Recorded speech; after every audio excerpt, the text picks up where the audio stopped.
Hey, this is a message for all you young guys out there that are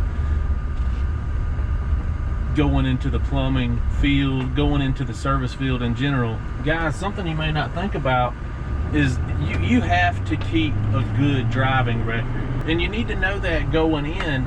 As soon as you start driving, if you go and get a bunch of speeding tickets, pointless fender benders, they may not seem like a big deal. We have to hire people who have clean, good driving records, or else it's not an option to hire you and put you on a truck to drive, because our insurance won't cover you. So that's something that you may not be thinking about right now, but I want you to go ahead and start thinking about it, because you can be the best person in the world, you can be the most respectful person in the world, you can be the hardest worker in the world, but if I can't send you in a truck by yourself because I have to have somebody drive you around, that's a deal breaker. You know, so think about that. Be intentional about keeping your driving record clean. Don't get a pointless speeding ticket. Don't run a red light and get a ticket. You know, things that you can avoid.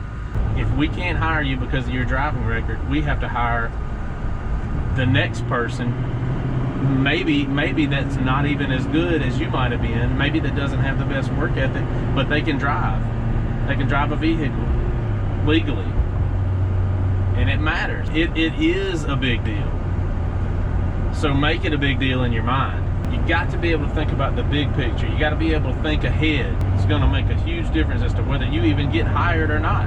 Regardless of your attitude, you can go in and kill the job interview. And you're respectful, clean cut, look great, act great, got a good work ethic, got a bunch of recommendations.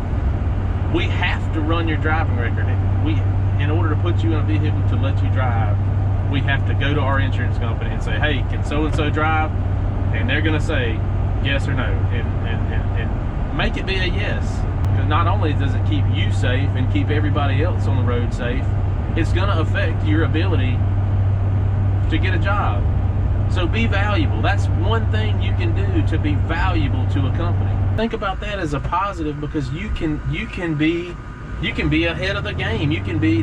That's a competitive advantage for you as somebody who's looking for a job. If your driving record is great, you may get the job over somebody that may have been a little bit better and more knowledgeable about the trade you're going into. Keep that in mind. You want to have the best chance that you can have to get the job that you want. And if you want to go into the service industry, most of the time, I know in the plumbing industry, you're going to have to drive from point A to point B in a company vehicle at some point, and your driving record is of the utmost importance. So keep that in mind. Keep it in mind as soon as you start driving. And it's something that you can start doing right now, today. Don't disqualify yourself by not having a good driving record. We'll talk to you on the next one.